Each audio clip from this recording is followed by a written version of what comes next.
I was like, man, I could throw 100 out of a pull down, but I can't scratch 90 on the rubber. That's a big gap. For me, I was always afraid of lifting upper body. Makes the baseball feel a whole lot lighter with how heavy you can get in the bench press. There's probably 3, like 4 things you need to get right in a throw. The rest can kind of stylistically look different from guy to guy.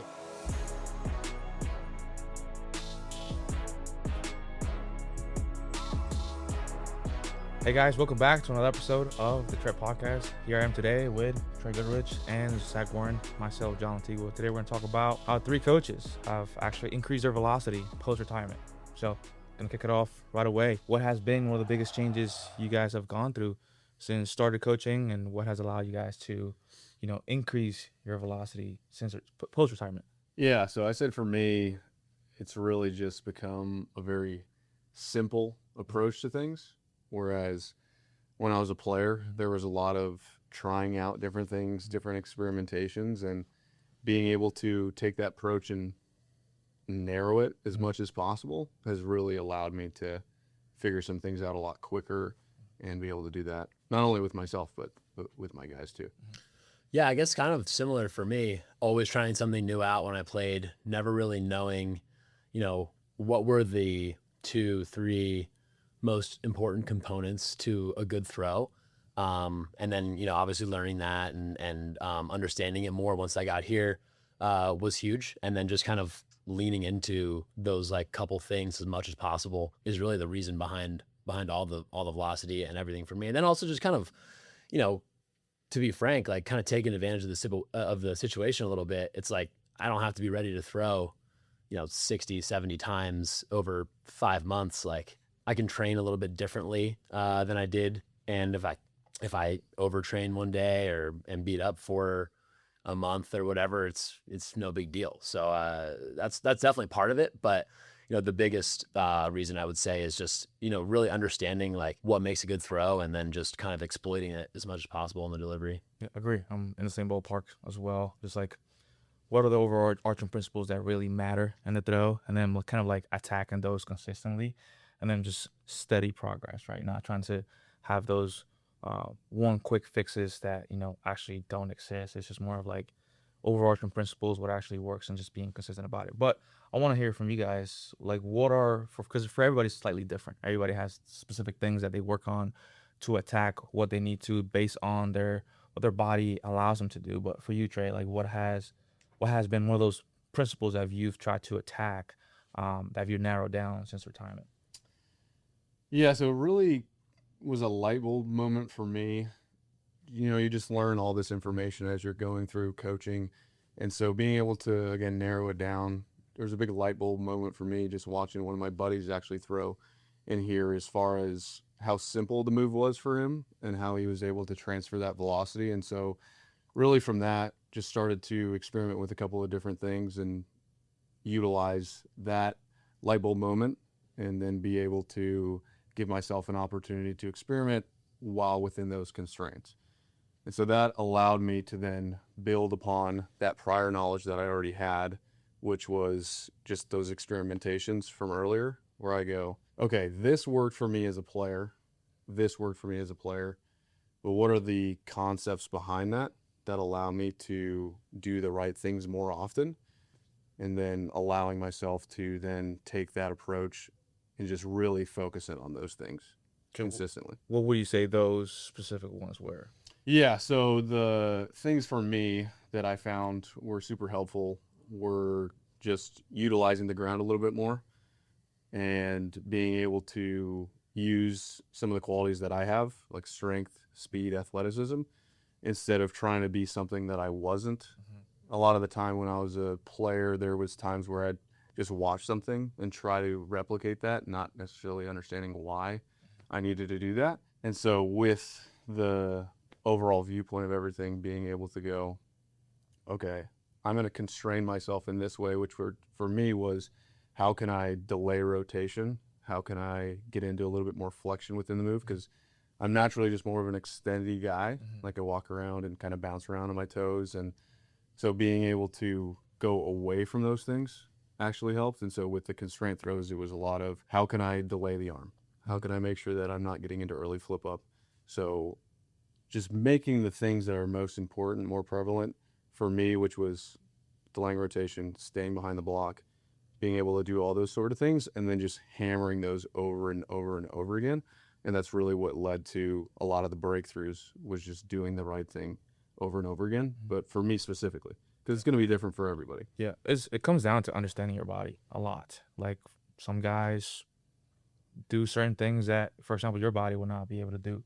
Like that's why being able to use comps too that are similar to you, like, oh, this guy, extension driven guy, like, all right, like what does he do that allows him to express that to the best of his capabilities, and then using those things to your advantage. I think for me it was pretty similar. But how about you, Warren? Like what were those big breakthroughs? Yeah, I had, throughout my career, a lot of like ebbs and flows with velocity, and I always would kind of chase that feel, never really understanding what it was when things were going the best. Like your arm never hurt, you felt like you were putting no effort into the throw, and you'd look at the scoreboard, and it was like, oh my God, throw 95, 96 is going really well, and then you feel like you changed nothing, but all of a sudden the throw feels a little more clunky, it feels more forced, and it's like 89 miles an hour. Like what's going on? 92, what's going on?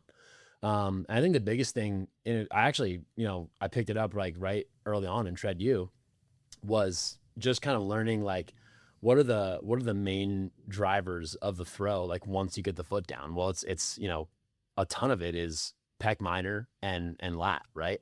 And so getting my upper body into a position, specifically the arm into a position, being on plane with with the elbow at flip up was like the biggest thing for me, to be able to feel like the arm can actually be like pulled through by those muscular structures. And then in the weight room, just kind of hammering them more than I ever had. Like I wasn't a huge upper body strength weight room guy when I played. I had always kind of heard some of the, myths or whatever, that it could be counterproductive. But after learning that, like, this area right here, like, around here is going to produce a ton of force and acceleration of the arm. Now that I'm in retirement, I'm like, why not just train it a ton, get as strong as I can through there, and see how it works. And I think it paid off pretty good. But the biggest thing I think, mechanically for me, was getting the elbow and the arm to kind of be on plane with the shoulders. I was always like super hip pushy, created that uphill angle.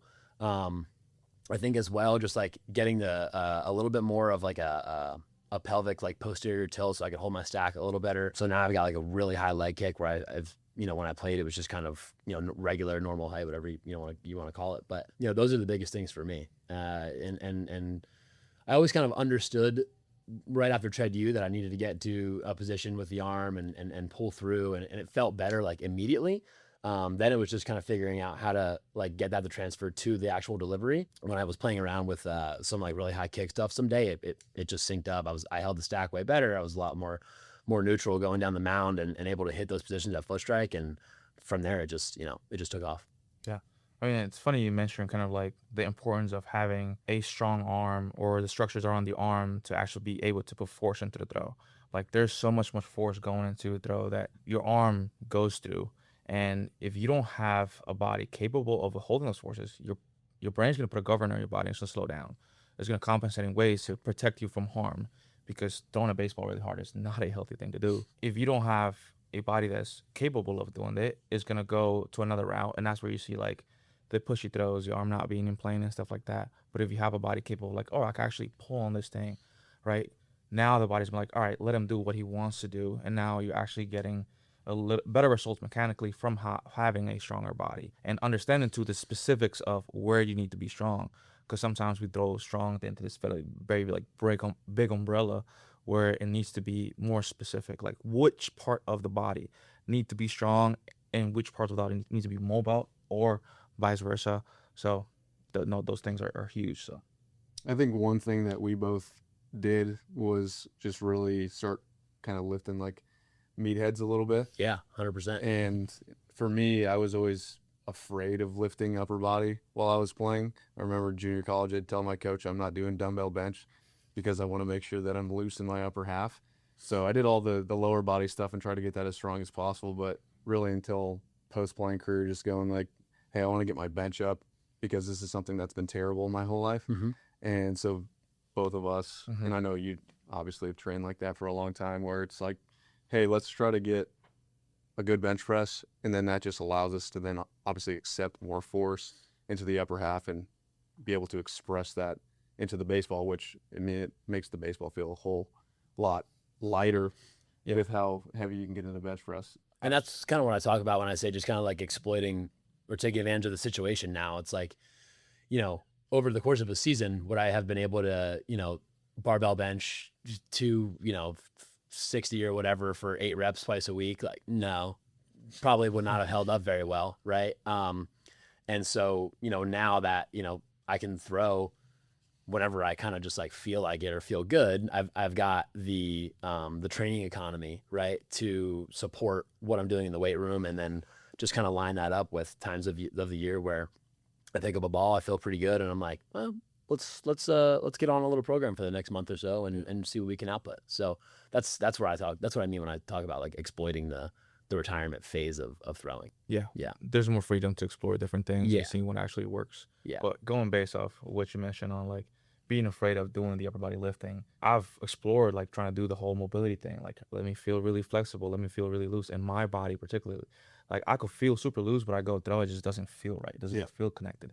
I'm the person that's like tight-winded, and I like to feel like that when I'm throwing. I'm able to sync things up better when I'm like that. But that's myself. There's other guys like your Mizorowskis of the world, your Brian Woos of the world, that you could tell them they're super loose and whippy. So it's like being able to understand what your body wants to do and where does it function the best by kind of exploring different things, right? With the new training economy that we have, with that we don't have the pressure like, oh, we have to throw on Friday, or being a reliever, we're like, I don't know if I throw Tuesday, Wednesday, and Friday. So like it just becomes really difficult when you don't really know your role. I think it's easier for starters, right? Because you have your schedule set. Yeah. Oh, I throw every Friday. If you're like low levels in minor leagues or in college, if you're a starter in big leagues, you throw every 5th or 6th day. So you can really structure like out when can you have this inputs from the weight room being implemented into your routine. But as a reliever, it's really difficult. So it's just funny. Yeah, I was a reliever my entire college career. And so pretty early on, maybe freshman or sophomore year, I figured out that if I lifted the day of throwing in a game, then I was actually more prepared than I was if I didn't do so. So by the time I got to my Division I college at Sac State, it was asking the strength coach, hey, can I lift on Tuesday, the day that I might actually throw, instead of Monday? Because I'll feel a little bit sore if I lift on Monday and then go into the game on Tuesday versus, I've primed my body a little bit more because I'm more of that tighter bound person where if there's a little bit of muscle tension in there, it gives me that opportunity to feel my body get a little bit more awareness, and it obviously allows me to have more body control and throw a little bit harder. Yeah. Have you tinkered with the dosage of like before the games, how much can you lift, right? Because there's that fine line of like too little, right? Not doing nothing is not so good, but doing too much is also bad. Yeah, it's usually been just trying to be as explosive as possible and keep the volume down. So let's hit 2 sets of 3 or 4 reps on these things. Let's get some box jumps in there. Let's get some, or just plyometrics in general. Let's get some, it's usually lower body stuff for me. If I feel my legs and have a little bit of sense of where those are at in space, that allows me to really set everything else up throughout the throw. I mean, it's kind of funny, the day before the velo off, I was in the gym doing RDLs at 8 sets of 3 at 3:15.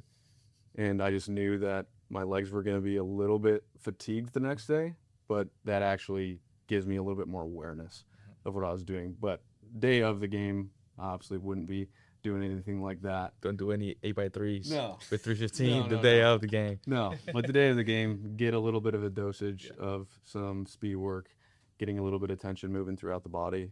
And so over 4 hours of being able to relax and get to the field, do all my prep work, that allowed me to kind of cool down, but still have that body awareness by the time that I need to get the CNS fired up again. Let's talk about we talk about velo jumps, right? Where we started off, where we are now. What was it like the lowest velocity you guys got to, and like where are you guys now? Because the audience that doesn't know. Yeah. So I guess if you took it all the way back, like I'll just give everybody like the full kind of history. I think out of high school, I didn't know enough to rely on anything other than just athleticism. So I had pretty consistent velocity. I was like an 88, 92 guy, which back in, it sounds like, I talk about it like it's forever ago, but like back in 2014, like that was before I feel like there was like a big like revelation or a revolution in pitching training, right, and velocity training. So that wasn't like, that wasn't bad back then.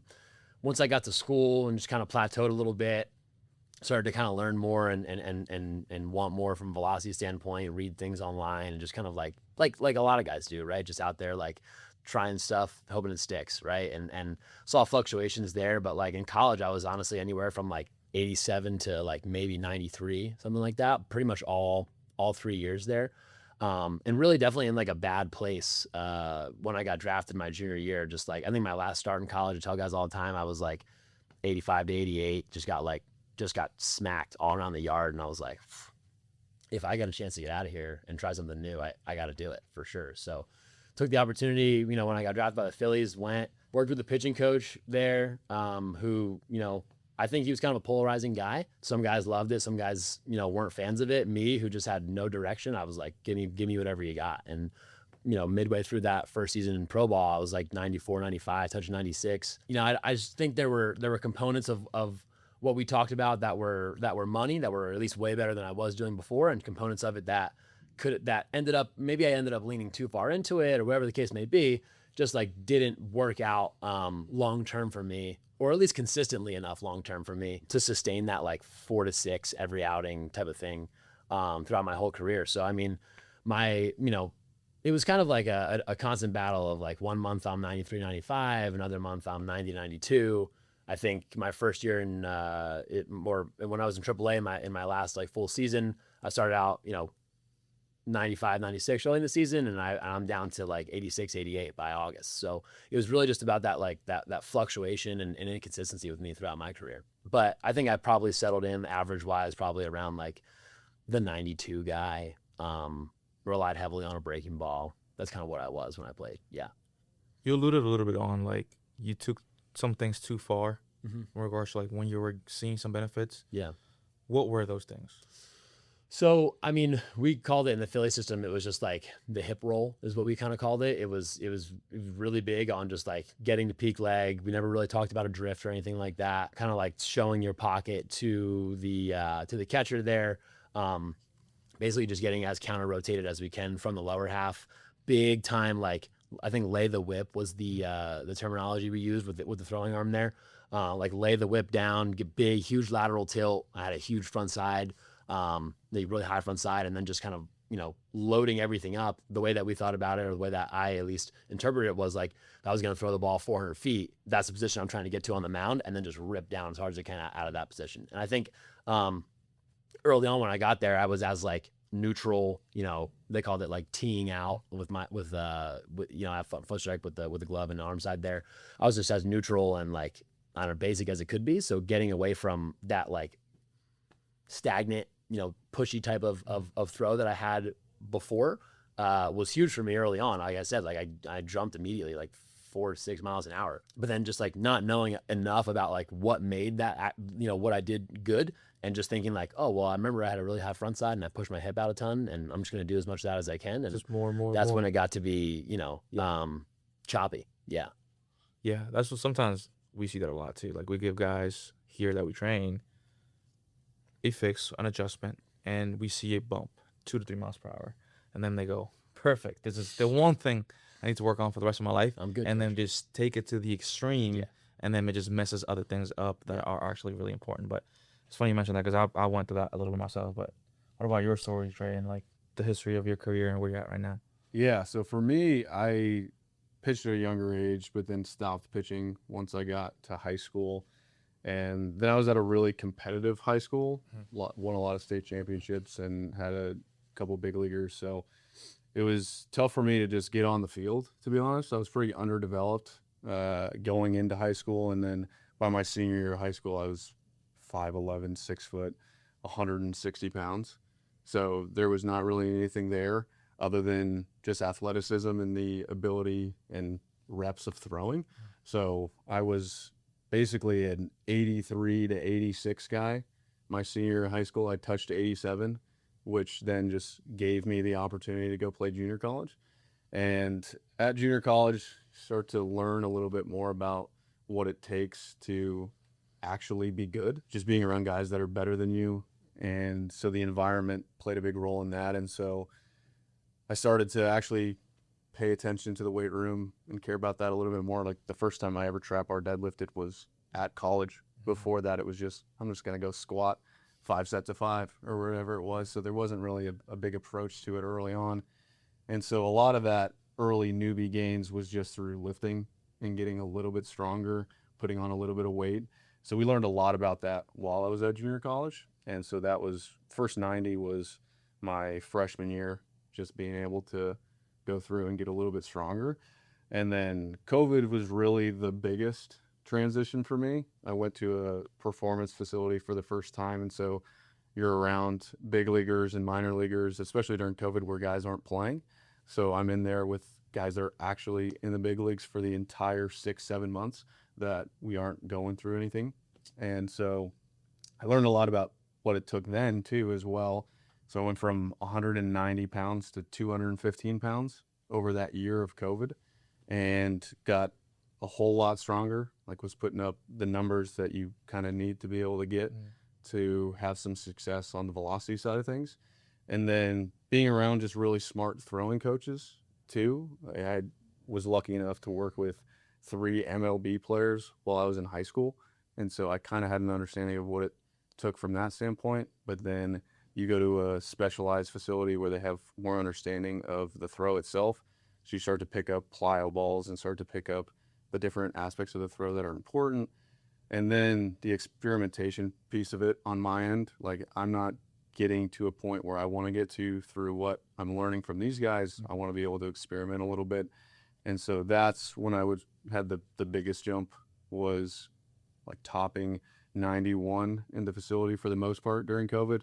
But then obviously the strength gains and the body weight and the understanding of the throw allowed me to top 94 in the facility, got to go to a Division I school and just continued to kind of put on the compounding effect of knowing what works, knowing what doesn't work. And then same thing with Zach, at times just a lot of fluctuations in the throw because you're trying to experiment and you're trying to explore these things and you don't necessarily know what path is the best one to go down. Yeah. So there was times during my college career where I was 90 to 93. And then there was other times where I was 85 to 90. And then dealing with some arm injury stuff was kind of hard to get the body going because obviously the body's going to limit you if you are injured in any way. So there was times during my last year where I was as slow as 85, but as high as 90 in one single outing, which was just a crazy variation. And then being able to take a little bit of a step back from that and then coming here and learning a little bit more about it. Again, what I mentioned, you just know the right things to do more often. Yeah. And then you just kind of hammer those in. So that was the biggest jump from obviously 94 to topping 97.5 during the Velo off, was just doing the right things over and over again and keeping it simple. Yeah. I mean, my story is a little different because I wasn't a pitcher myself. I was an outfielder. And my development was basically when I got to the Dominican because I wanted to sign internationally. They just give me a softball and said, just lawn toss it as far as you can, right? 3 times a week. So basically all I did, lifted with bodybuilders, just did the regular stuff. And I got to throw really hard from the outfield, like really strong arm, got released. And then after I got released, started, home with my brother. We needed to train. COVID hit, really know what to do.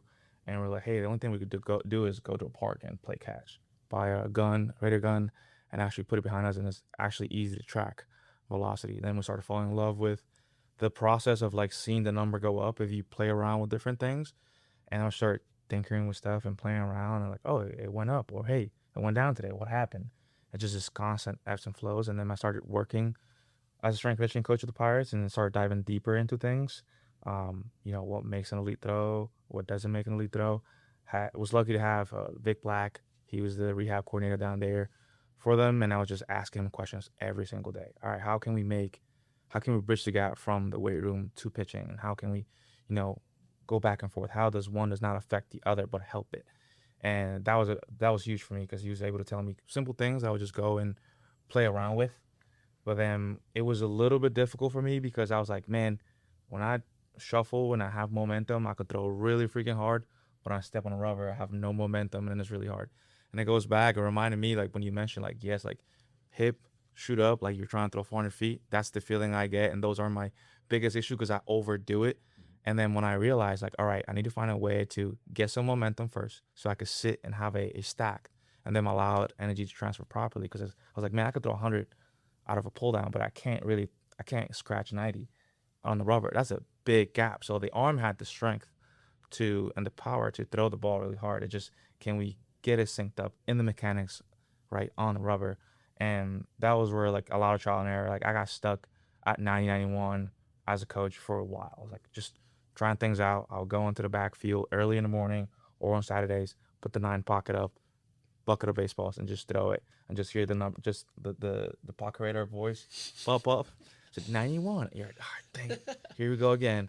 But yeah, that was great because I'll have a throw and be like 88. It's like, well, there's a 3 mile per hour difference in one throw to another.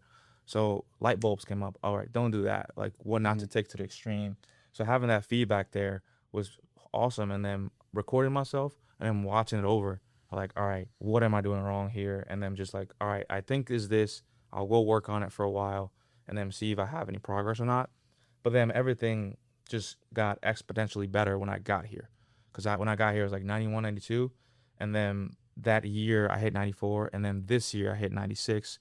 And it's because now we're kind of like fine-tuning, like you guys mentioned, like the things that actually matter. Like, I was trying to tackle so many different things in my training before, where now it's like, all right, I need to get to a better block. How do I get to a better block? I need to be more stacked. All right, don't tilt back as aggressively. So it's basically 2 years of training the same thing. Like, all right, I'm just trying to do this one thing right. And then you play around with the cueing and the feels you're trying to get, but the end goal is the same one, where you know where you need to get to, and that's where you see progress. Where those are the things that I see athletes struggle with. Athletes that want to hop from program to program out, consistently. Like, you tell them something, hey, we're working on this. We need to give this 5-6 months, actually sell out for this specific thing. And they try it out for a couple of weeks and like, it's not working. We want something else. I was like, well, like I've mentioned, we know where we need to get to, but how you get there is completely different because we need to understand like what your body's capable of doing within the confines of the throw. Yeah, I think the beauty of being with a coach for a really long time is that you guys are generally going to make some mistakes together. Even if you have a pretty good idea of what needs to happen, you still have those reps together, knowing what did work, what didn't work with that specific guy. Whereas if you're hopping from program to program, you're probably going to get a lot of those mistakes to occur with the different people. And so it might take a little bit longer instead of, hey, we did this the first year that we worked together. This didn't work. So let's do this other thing that, oh, this does work. Yeah. So we know that we can continue to hammer it home. And you mentioned it with yourself, just standing in front of a radar gun and throwing the ball and going, oh, this is something that I should keep doing because it went up 3 miles an hour. I think the radar feedback part of it is super important too, just because you can kind of experiment with those things and see that this works and then continue to compound those things that work together over time. And so if you have a coach helping you along that over a long period of time, then you guys can work together to make sure that you're continuing to do those good things over and over again. Absolutely. And helping you stay, the coach from the coach perspective, like you're saying, like helping you stay focused on what matters. I think the like common theme between all three of us is once we got here, we learned what makes a good throw good. And then we trained that, right? There's like, I don't know, a million different things you can look at between all different deliveries. Should I have my glove this way or that way? How high? What should I do with my back foot, my leg, my which way I'm looking? All these things, right? When in reality, there's probably 3, like 4 things you need to get right in a throw. The rest can kind of stylistically look different from guy to guy, and you're going to be able to kind of sequence things fine, right? And so I think, guys, athletes who are always constantly trying to just be a little bit better to get to the next level, you get a guy from 92 to 95 and he's like, if I was just 98, and maybe I saw this guy throw 98 and maybe I should try that because he was doing this with his gloves. And it's like, dude, we're on the road, right? We're on the way there. We just need to keep focusing on what we're focusing on, stay simple with our approach to things and trust the process, and we'll make those gains. So from guys that are watching us trying to get something out of it, it's really just kind of trusting that like we can really overcomplicate things in our mind. And I think for all of us, once we simplified it, stuck to a process, that's when we saw big jumps, big gains. That's what I always tell guys when I'm coaching them is I've already made all the mistakes. So let me make the mistakes when I was a player and help you accelerate that and get to the outcomes quicker than it took for me, because I try to get better at nutrition. I try to get better at strength training. I try to get better at throwing with some coaches on my own, all that kind of stuff. But it takes me 3 years to figure out nutrition. Whereas if you just do the right things immediately, then you start to get those results quicker. Yeah, I think there's also value in us doing the thing itself. Like sometimes I tell coaches, hey, you should be training as well. You should be tinkering with stuff because it gives us a better idea to what to give the player. Like Skin in the game. exactly, it speeds it up so much faster. Like I believe your cueing, your plans could be really good, but if you feel it, you've done it yourself. Now your cueing is going to be 10 times better, right? And now it makes the progress with your athletes a lot faster. I've noticed that the harder I've thrown, the faster progress I get with my athletes because now I know, all right, this is not it. This is the feeling you're looking for. Let's find you a way to get that. Let's constrain your body in a way to get you there faster because I've gone through it myself already. So super valuable. So, and then we have scenarios like, for example, I have athletes that I work with for a year plus, and we've basically worked on one single thing, right, for the entire year. And it's monotonous, but it's just like the consistency of working on the same things. Like, hey, it's getting better. Let's continue on this track. Or, hey, it's not getting better. Let's pivot. Let's try something else. But the main focus is still the main focus. So just telling athletes to have faith that what we're working on is the right thing. And based on what you were saying, Zach, with guys looking at things or like, oh, the glove this way or my head or whatever. Like I have athletes that always tell me, I saw this on social media. What do you think? And I just bring out 6 different guys that all throw a 90 plus, but they all look different. And we go like, hey, look, they all have different aims with the glove, but they all get to this specific point at front foot strike. So this is what really matters. So I don't really care where you do with your glove or with your head, as long as when you land is in this position. So we have to find a way to get you to be comfortable so you have the good right feel, but at the end of the day, obey by what actually works. Yeah, like you're saying with the athletes doing something over and over and over again. That's exactly what I did before the velo off. Is I was playing catch with one of my guys who had an issue getting early to flip up. And so we just went through a constraints program, and I just threw exactly out of those constraints as he was the entire time. And so it was reps over, for me, 2 months of just continuously doing the right thing over and over again. So by the time I get on the mound, I'm not thinking about anything that I need to do, because I've put in so many reps and I've done the right thing so many times that I can just trust the patterns that I've been doing and just be free flowing and throw the ball hard through the target. Yeah, it going off of that, just when like you in this facility specifically, like having not only us as like our own experiment, but having however many athletes we have to work with, when you work on things and per se you don't get that progress immediately, or hey, maybe you try to work on this thing but for that athlete it didn't work, that's extra experience for ourselves. And now we know what not to do, right? You're just kind of like eliminating things of like, hey, I thought this was the right thing and it wasn't. And then now you're having plus experience from yourself but from your athletes as well. And also helps that we have a lot of coaches in here who have slightly different philosophies, very close and similar, but you could go and knock on a door. I could go in and knock on your door and be like, hey, what do you think about this? What is your opinion? And then we could go back and forth and then find ways to continue getting better, right, at the end of the day. So I think like the environment in which you're in is super important. I think typically the ideology of the coaches is pretty similar. It might just be a different perspective on how we're getting to the same answer. And so it's good sometimes to have those conversations with guys that may have slightly different philosophies than you, just so that you can see it from a different perspective. Yeah, 100%. It's the ideologies, like you said, are similar. Like we all want to see relatively similar positions at certain times in the throw, but it's different how certain guys are going to get there and what's preventing them from getting there, right? Like I mentioned, one of the biggest things for me was just like literally getting my elbow on plane, right?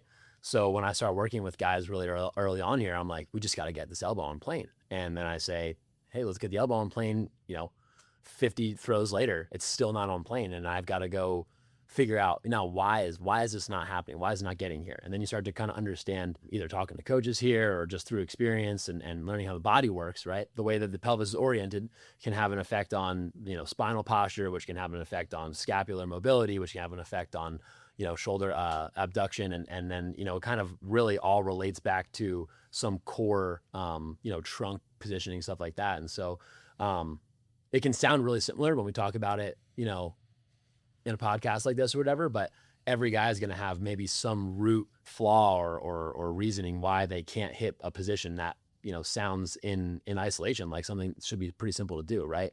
And that's where it becomes really important to just, be fully immersed in this with, talking with guys like you and all the coaches that we have here and just doing it every day and seeing, well, this worked for this guy and he moves similarly to this guy. And so, it's really a pretty in-depth process to come up with solutions for what sounds like kind of some simple, movement patterns. Yeah. Like you said, simple movement patterns. That's something that I've noticed every year, like usually that December, January time when we have all elite throwers in here, big leaguers, high level guys, a lot of PRs happen throughout that time. And that is, I think, a combination of the good training that was done prior to those, but also like guys watching elite throwers, right? Consistent, like you being able to see like, that looks simple. I should just do that, right?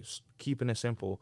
Because we've all gone out there on the floor and watch a bad throw and be like, that doesn't look that good, right? And then you're able to kind of like, your brain start processing what a good throw looks like and what a bad throw looks like.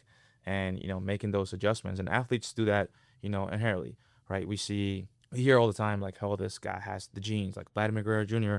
has the genetics. Well, maybe he does, but also he grew up watching elite baseball from the moment he was born. So, he's going to do that same thing. So, like, when you're in an environment like here in this building where you have a lot of elite guys, your eyes get accustomed to it and your body also starts kind of adapting to those things and kind of following suit as well. Another question that surged is, like, knowing everything you guys know now, right?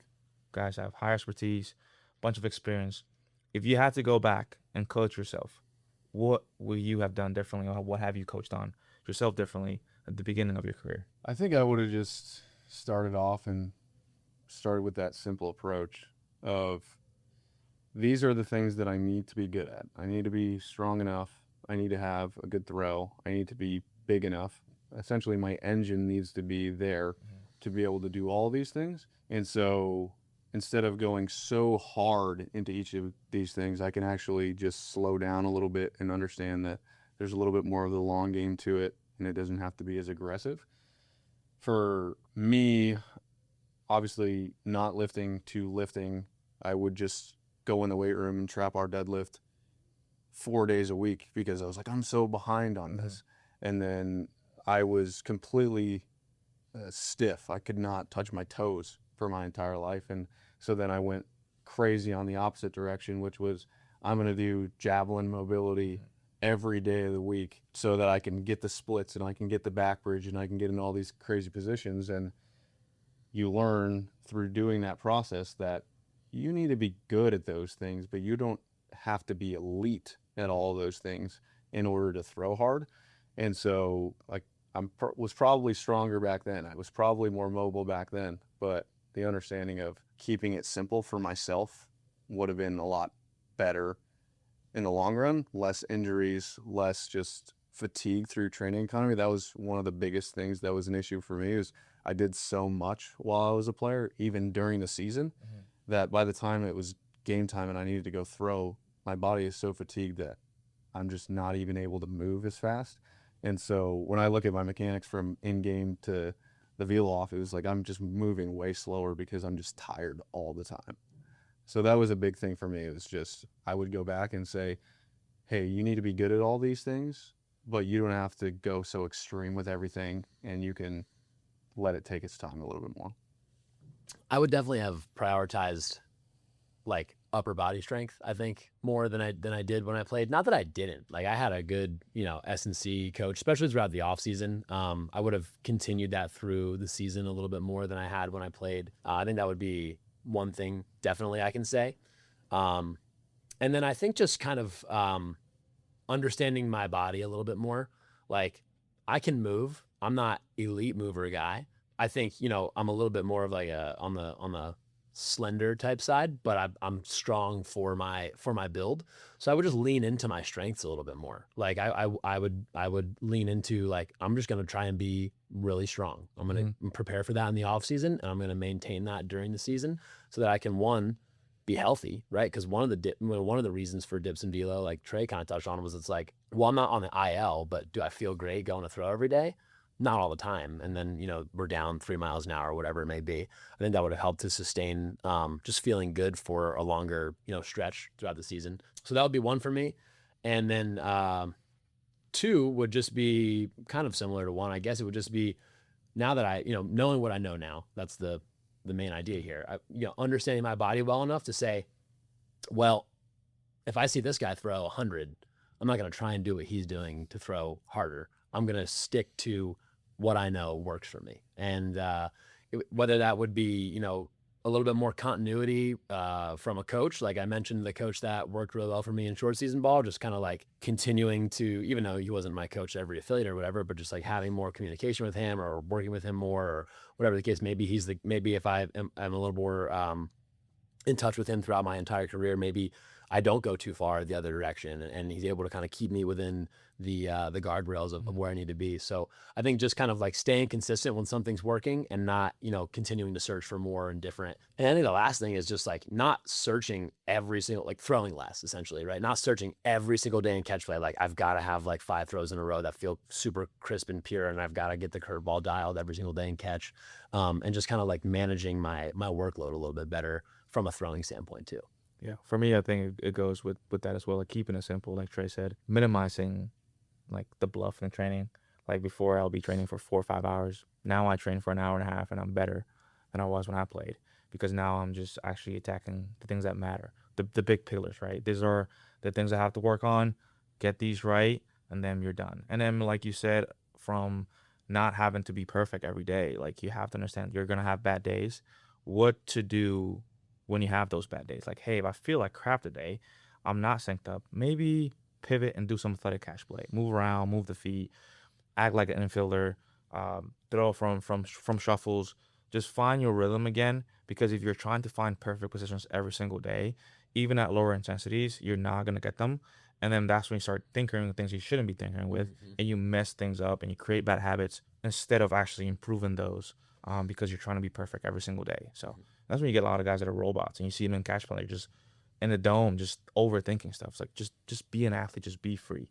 And I think that could be better. Have you guys taken stuff that you've learned from your training and implemented into your athletes? I'll say honestly a little bit, right? But not a ton, because I'm not one of the athletes. Like we're not like these guys are getting ready to go throw 60, 70 innings this year. I'm not doing that. So, you know, from a mechanical efficiency standpoint and how we get there, yeah, for sure. Like things that have helped me the most, pelvic orientation, shoulder on plan, I've said it a million times already. But those type of things are something that I'll, like the first things I'll go to when I'm looking at, you know, a guy's throw and trying to, you know, improve how that looks and works, right?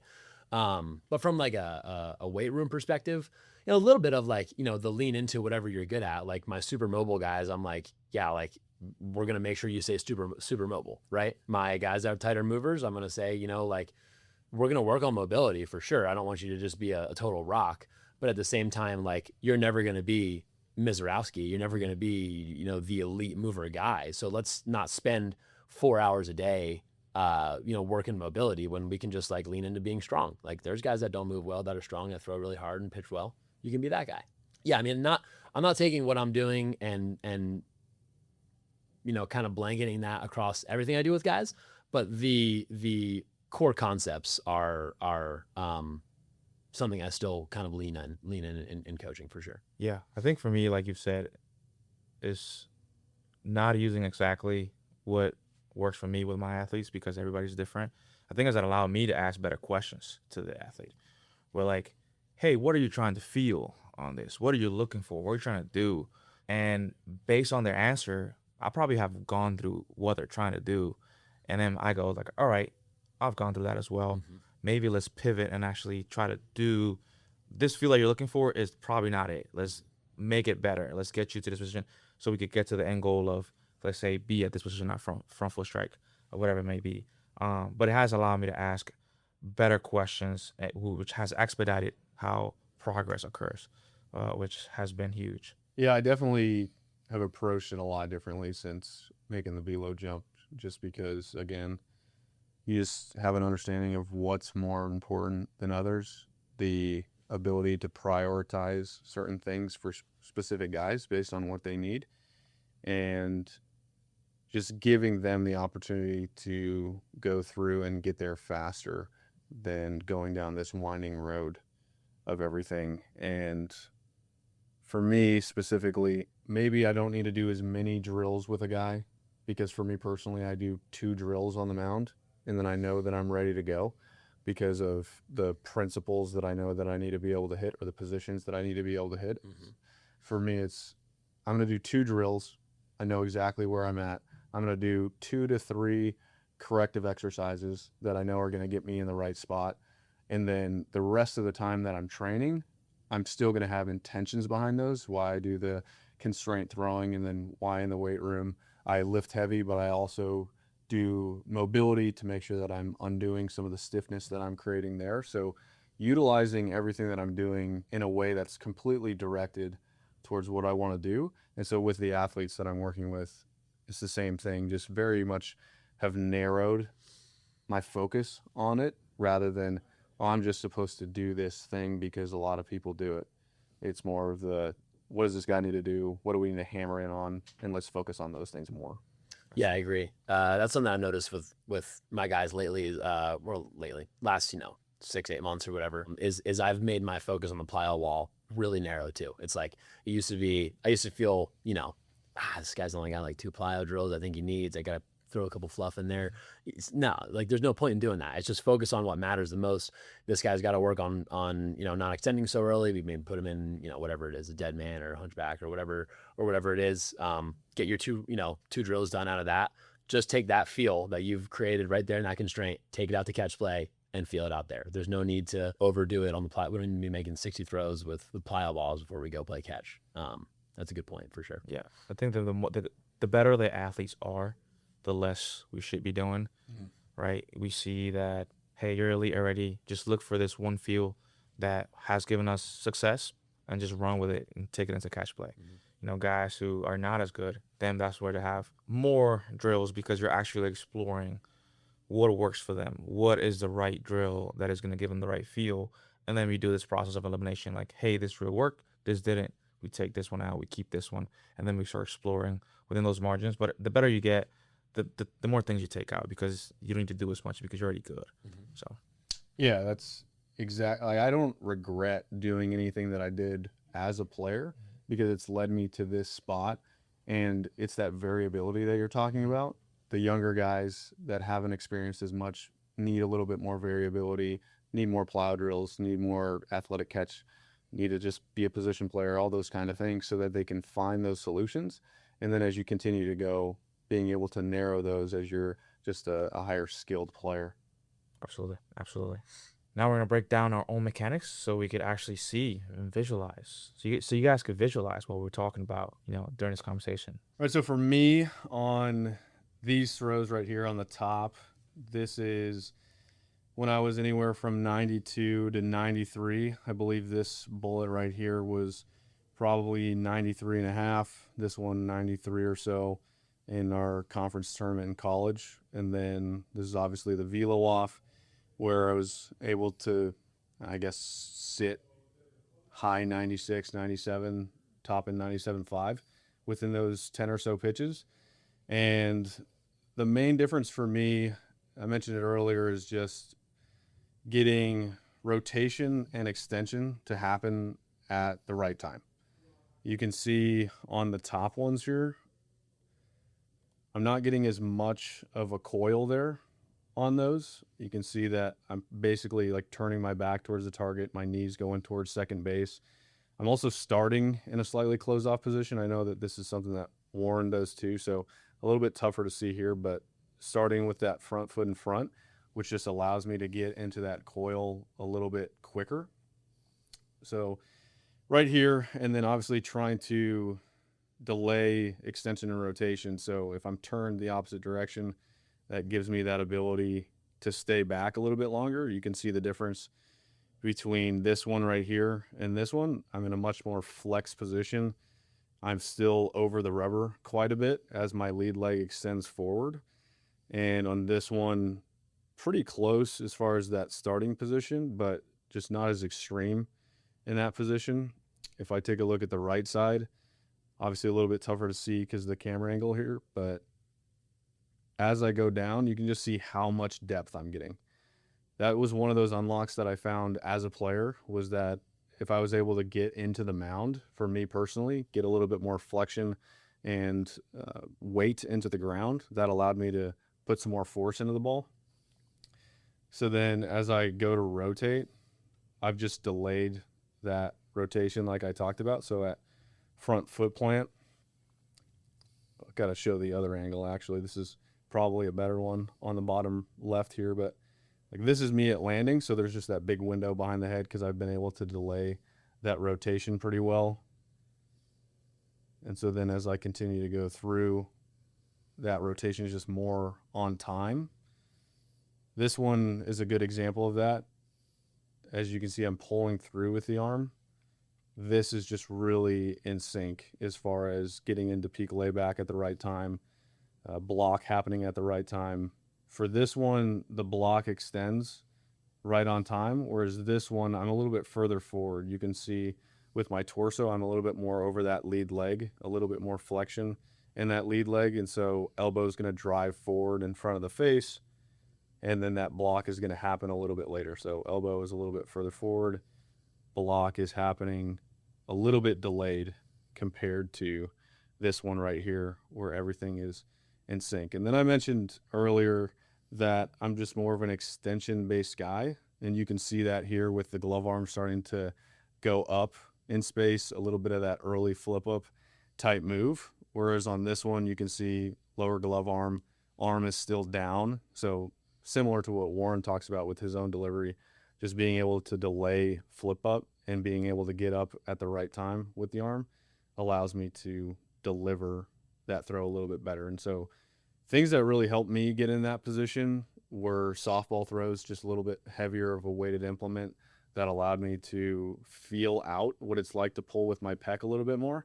And then really just selling out for some of these deeper positions for myself, because I know I can get into them. I'm strong enough, I'm athletic enough and mobile enough to get out of those positions, but being able to utilize those to my advantage really helped to get me to the right spot. So if I play them at full speed too, like you can just see how much faster I'm moving through space on this one as compared to this one. And some of that is that training economy like I talked about, but it's really just that ability to turn away from the target and then have to like force myself through the constraint of needing to get back to the target as fast as possible. So really everything is just a little bit more in sync with this throw.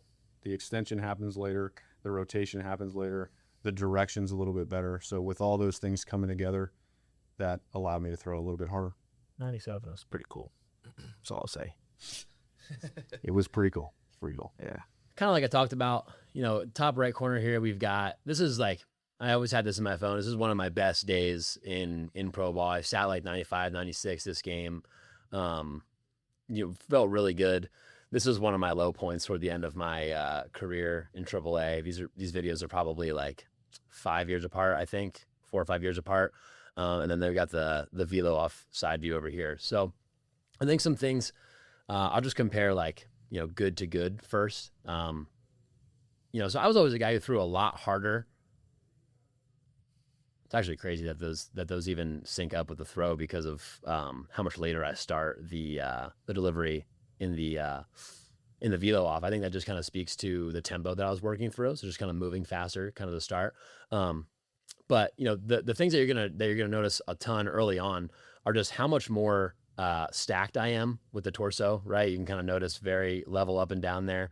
I kind of mentioned how I got the leg kick a lot higher, which helped me hold that stack. And you can notice the spinal flexion, like that curved position I get into there at the top.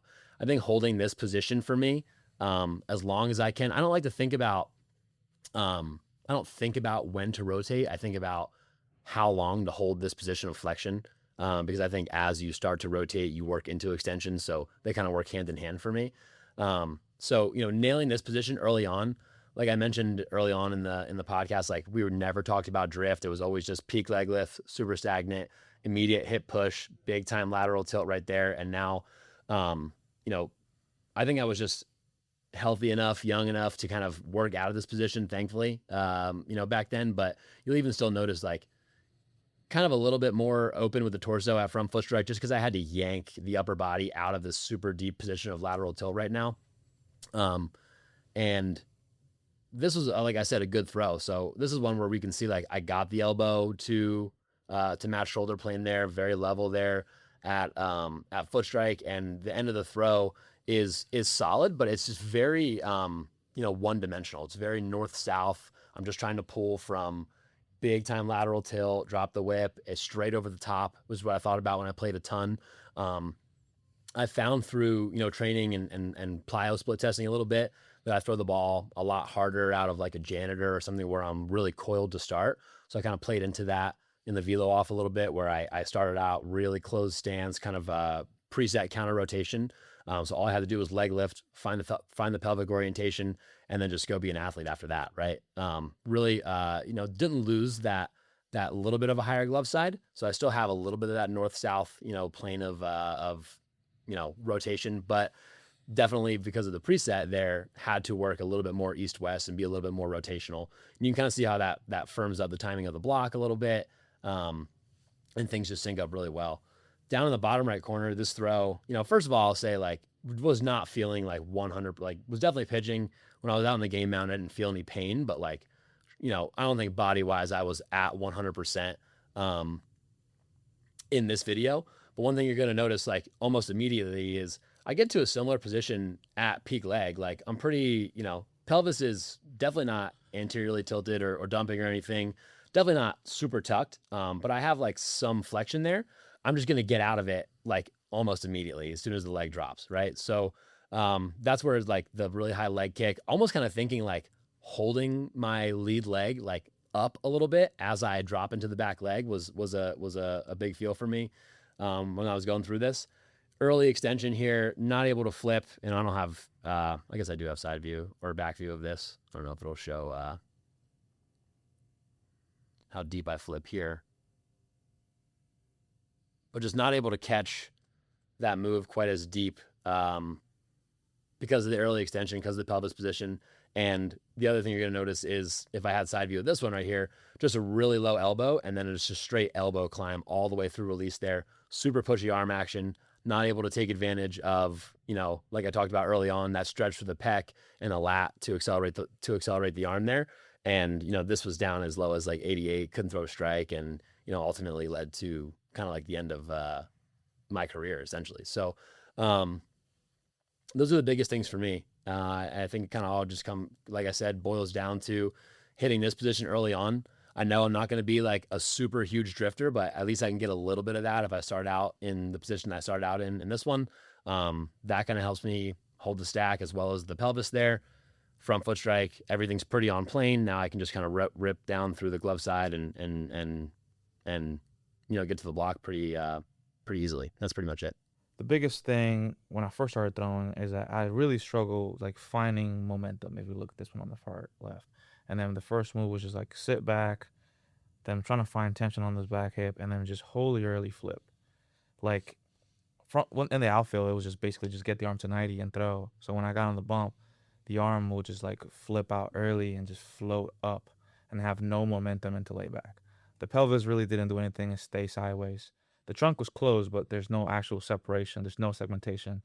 And then because the pelvis wasn't oriented in the right position, I couldn't really block. So that's where you see that big yield out of that front side. It's just like collapsed towards the left. The arm did what it was able to. I was surprised it's 86. Looks more like 81.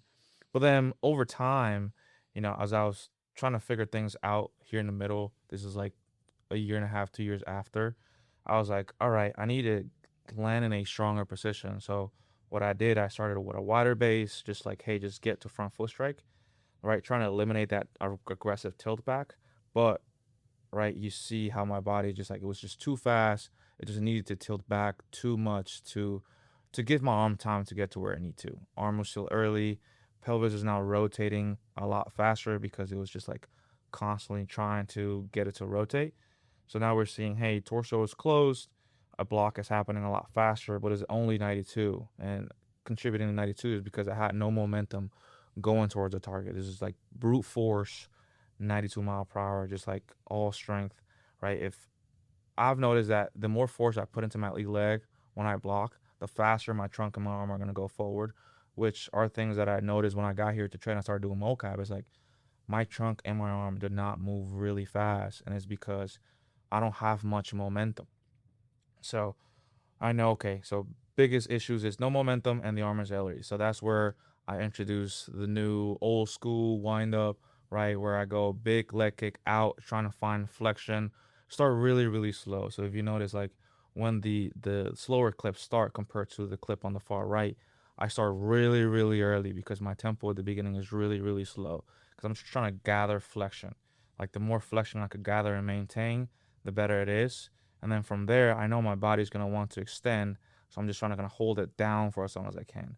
And if you watch the back view on here, you could just really see how much momentum I'm gaining towards my target. So now when I do sit down, I'm more stacked. So it's like gather momentum. I'm moving away from that line really, really fast. My body wants to tilt back, but even a tilting back, it's still stacked, right? And now I could actually rotate from here and put a lot of force into that front foot. The other thing was the arm. So the arm always wants to get up early. So my thought here was like super exaggerated. Like think drive the elbow up, right? It's not something that you're gonna tell somebody to do, but because my problem was so exaggerated with this early flip, I had to think into an extreme position of like almost like inverted W with that throwing arm to get it to be even. So it's like sometimes the thoughts don't have to align with what you're trying to do, but it's just tricking your body to kind of meet in the middle type. So, and then from there, right, because I know now that I can block compared to when I first started throwing, is basically if I time up flexion well, I'm stacked now. When I block, now I have this bigger window space, like how much deeper I'm landing, right? And I'm getting to extension late, big unravel, and then big flexion down. Because sometimes guys think, yeah, flexion to extension, but they don't think flexion down. I'm really thinking like really pulling down on this ball really, really hard, just like I do when I do pull downs or any sort of shuffle throws with momentum. It's like you gotta be able to finish down aggressively so you get that extra push. But very simplistic, just like the biggest thing were momentum, get a better block, and get the arm to work. And that's basically what I worked on for the past 4 or 5 years, and I've seen continuous progress with it, just selling out on those things. And it's just you could just see these throws; they look pretty similar, but they're different in and of itself as well. What are you guys thinking when you're on the mound? Because I know that people think about different things. Some people are more internal with their thoughts, and that typically leads to some more breakdowns within the throw. Some people are just focusing on the target. For me personally, in the velo off, the only thing I'm thinking is I'm just going to initiate the move fast. The faster I initiated my move, the faster I threw. So the first throw that I made was 95, and that was like a 95% throw in general, where I was just trying to move a little bit slower. And then if I wanted to throw harder, I just initiated leg lift faster. That was the only thing I thought about the whole time. And going back to what we talked about, just trusting the training that I had, but just initiating the move faster. So for you guys, what do you think about when you're out there? Well, that's one reason why the set position was important for me.